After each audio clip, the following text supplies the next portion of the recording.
the first generation GLA was unveiled, Mercedes Benz Malaysia, also known as MBM, managed to sell quite a number of these vehicles even if it's fully imported. The main reason that the GLA sells so well is because most modern day car buyers have a huge appetite for SUVs. In order to fulfill the market needs, MBM decided to start locally assembling the GLA 200, GLA 250 and the GLA 35 AMG here on our local soil. With that, welcome back to Carsick.my for another review video. This time round, I'll be reviewing the locally assembled GLA 250 and see how good Mercedes Benz baby SUV is.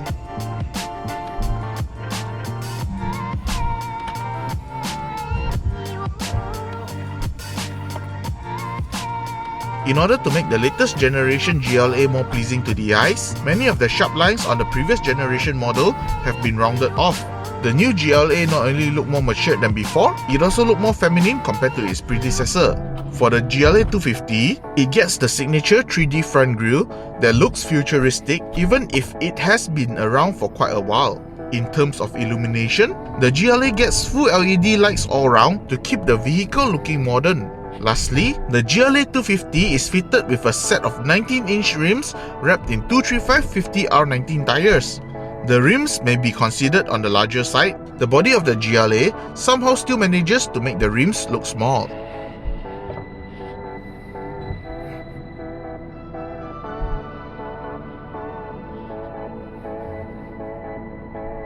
Just like the GLB, the GLA carries the similar interior design as any Mercedes-Benz vehicle built on the A-Class platform. In front of the driver, there is a widescreen display that stretches all the way to the center of the dashboard. These displays are being used as the instrument cluster and the infotainment screen, and it comes standard with Android Auto and Apple CarPlay. While getting comfortable behind the wheel is easy, I do hope the front seats could go a little lower just to give the driver a more sporty driving position.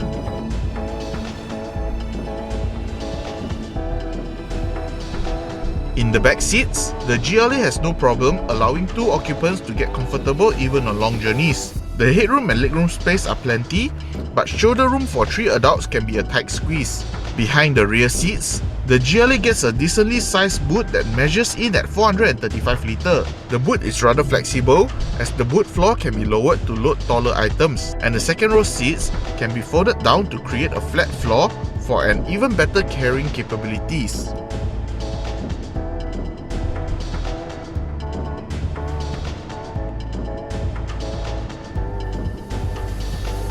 Being the GLA 250, it will be powered by the same 2-litre turbocharged 4-cylinder engine that was also powering the GLB 250. But in the GLA 250, power is only being sent to the front wheels through the 8-speed dual-clutch transmission, also known as DCT. Here are the performance figures for this powertrain.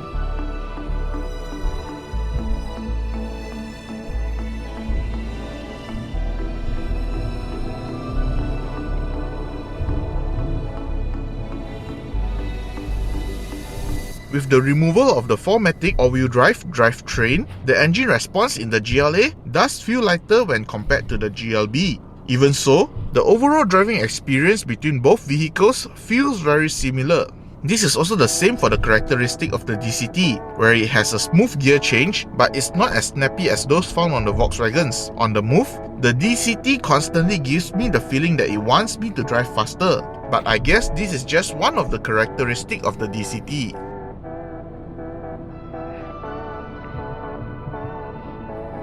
In terms of the ride, the previous generation GLA was famous for having a rather stiff suspension. But for the latest generation model, the suspension did soften a little, even though the suspension is still on the firmer side. Handling wise, the GLA do feel confident when it's being driven fast through the corners. The steering wheel feels sharp and the grip from the Eco tires are quite decent to keep the car stable in the corners. Then again, the body roll is still there, especially when the GLA comes with a tall center of gravity. In order to slow the GLA down, the all-wheel disc brakes do provide good stopping performance. On top of that, the brake pedal on the GLA is easy to modulate, which helps the driver to slow the vehicle down smoothly. As for the safety and driver assistance systems, the GLA comes with a pretty similar list of safety and driver assistance systems as the GLB. Here are the safety and driver assistance systems found on the GLA 250.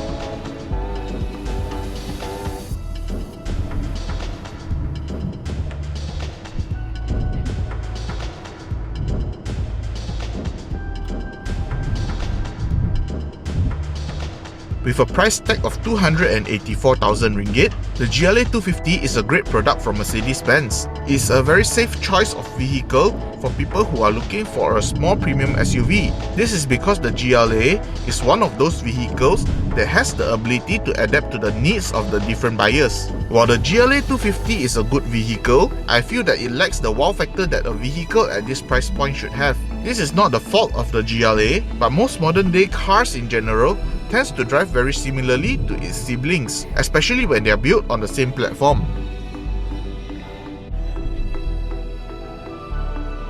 Hope you enjoyed this review video. Please kindly leave a like and subscribe to our YouTube channel for more future review videos. If you would like to find out more about the Mercedes Benz GLA 250, feel free to head on over to our website carsick.my for more information. Hope to see you soon. Bye.